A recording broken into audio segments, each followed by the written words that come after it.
Web TV Redentor, transmitindo via internet.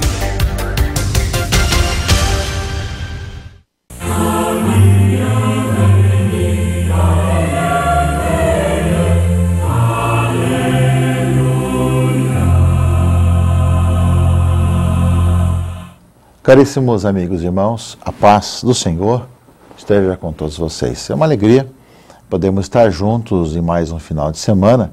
Como todos nós sabemos, cada final de semana os cristãos se reúnem para, em torno do altar, celebrarem a Eucaristia, para poderem se alimentar da palavra, do corpo e do sangue do Senhor e da vida em comunidade. E aqui nós temos a oportunidade de algumas reflexões que nos ajudem a vivenciarmos um pouco a nossa caminhada da igreja e também em torno da palavra de Deus, pelo menos um aspecto. Sabemos que depois, quando você participar da missa na sua comunidade, na sua paróquia, ou quem não pode ir à missa, assisti-la através da televisão, dos meios de comunicação, ouvir pelo rádio ou então pela internet, quem não pode se locomover, também poderá escutar também muitas reflexões que, diante das várias circunstâncias, e as pessoas vão realmente aprofundando e ajudando nosso povo a escutar o Senhor que nos fala e essa palavra sendo atualizada para nós a cada celebração, a cada missa. Na próxima sexta-feira, nós celebraremos a solenidade do Sagrado Coração de Jesus. Eu dizia nos programas passados que, terminado o tempo da Páscoa, nós vamos tendo algumas celebrações, algumas festas que nos ajudam a ver essa caminhada histórica da igreja chamada a escutar e a anunciar Jesus. Na próxima sexta-feira, sabemos que ao celebrarmos o Sagrado Coração de Jesus, uma festa liturgicamente recente, dentro da história da igreja, mas que nos traduz aquilo que é a revelação. Deus é amor, enviou seu Filho para nos salvar, que é também aquele que nos transmite esse amor de Deus e que nós simbolizamos no coração. Traspassado pela lança, de onde jorrou sangue e água, e que nos amou, e nos entregou por todos nós.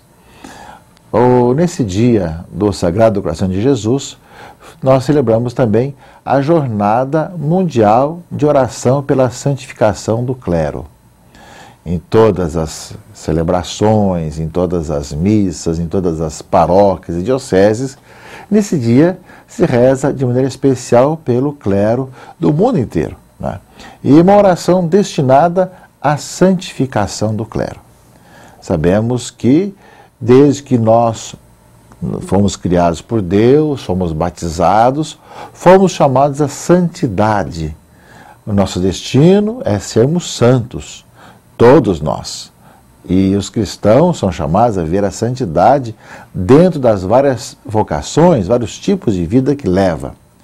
Muito mais ainda, aqueles que são chamados a vivenciar a vida como ministros do altar, O responsável, o prefeito assim chamado da congregação para o clero, na sua carta convidando a esse dia, essa jornada mundial de oração pela santificação do clero, fala que além de buscar a própria santidade, o padre também é ministro da santificação, alguém que deve levar o povo a se santificar, porque também ele é chamado a viver a caminhada de santidade. E é nesse sentido que gostaria de abraçar a todos o clero, todos os padres, e dizer realmente dessa exortação que a igreja faz para todos nós, de caminharmos na busca da conversão, evidentemente, essa conversão que deve nos levar à vida de santidade, a configurar nossa vida a Cristo Jesus. Se de um lado nós sabemos que todos são chamados a ser santos, não muito mais ainda aqueles que são chamados a estar à frente de um povo santo, de um povo chamado a se santificar.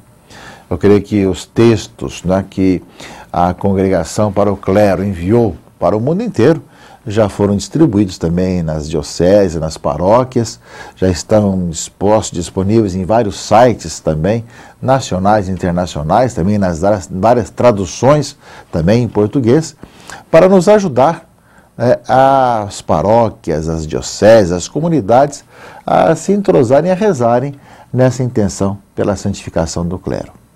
Sabemos que aqueles que um dia foram chamados, deixaram a sua casa, a sua família, para se entregar ao Senhor, também necessitam estar sempre retomando a sua vocação, retomando as suas origens, retomando esse primeiro ardor, como lembra o Apocalipse, de voltar aos primeiros entusiasmos, sempre e cada vez mais.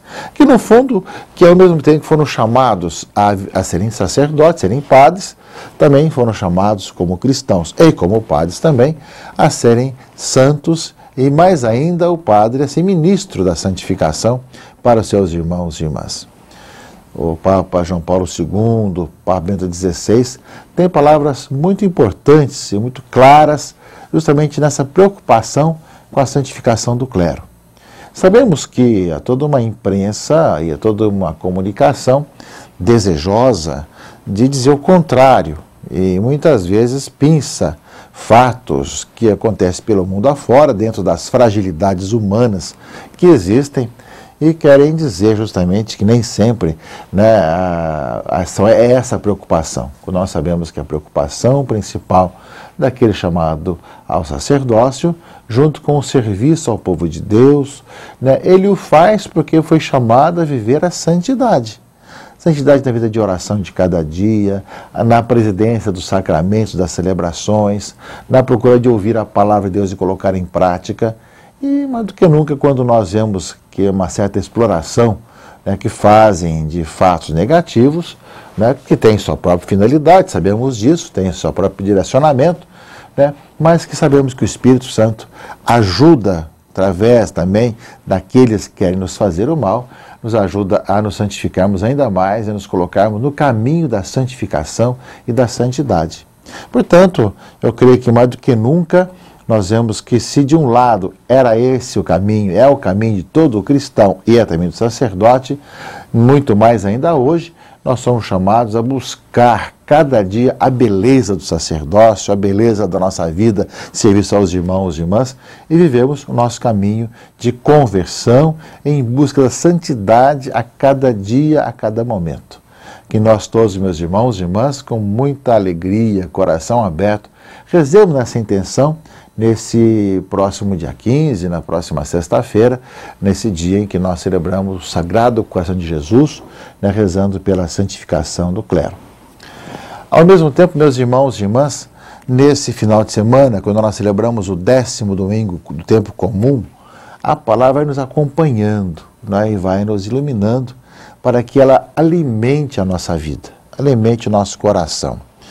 A leitura primeira, do livro do Gênesis, capítulo 3, versículos de 9 a 15, nos coloca justamente a questão do pecado, ou seja, o homem que não obedeceu à voz do Senhor, e acaba experimentando o seu próprio pecado e acaba não assumindo o seu erro. Nós sabemos que o pecado da humanidade, marcado pelo pecado de Adão e Eva, justamente é o pecado de todas as épocas, de não querer obedecer a Deus, de não querer acreditar em Deus, como aconteceu, não comas desse fruto dessa árvore. No entanto, Eva levou, Adão comeu, tudo mais, ou seja, aparece justamente essa não obediência, não obedecerei ao que o Senhor está nos pedindo. Aliás, se nós olharmos um pouco a realidade de hoje, o mundo de hoje, é a mesma situação.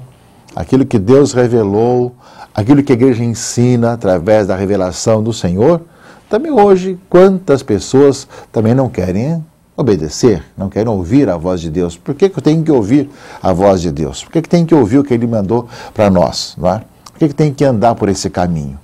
Então é aquilo que aconteceu com Adão e Eva, acontece também conosco hoje.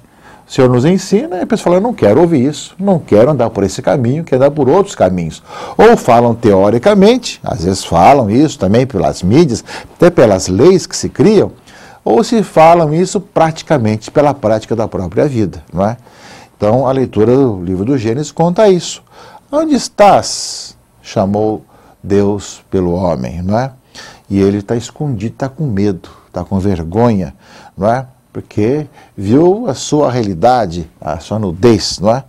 E aí falou, o que te aconteceu? Porque você está assim, não é? Ele culpa a mulher culpa a serpente, porque sempre acontece isso, ou seja, diante do pecado, sempre os outros são culpados, nunca é a gente mesmo, sempre culpa os outros. E nós sabemos que é Jesus quem vai acolher, que vai assumir o nosso pecado e vai nos salvar para que nós possamos fazer a experiência dessa vida nova, que é possível viver na obediência ao Senhor. O velho Adão entrou no pecado pela desobediência. O novo Adão, Jesus Cristo, nos salvará pela obediência à voz do Pai.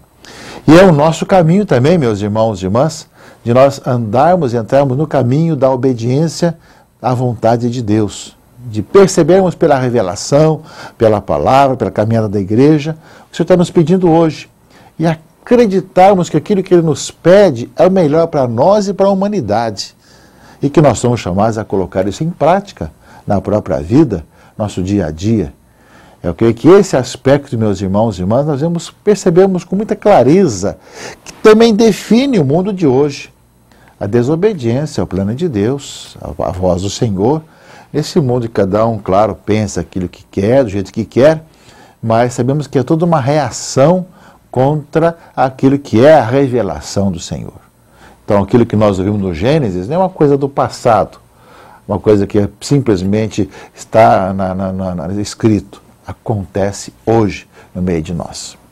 Do outro lado, meus irmãos e irmãs, no Evangelho de Marcos 3, 20 até 35, né, também aparece também as pessoas que não creem em Jesus, né?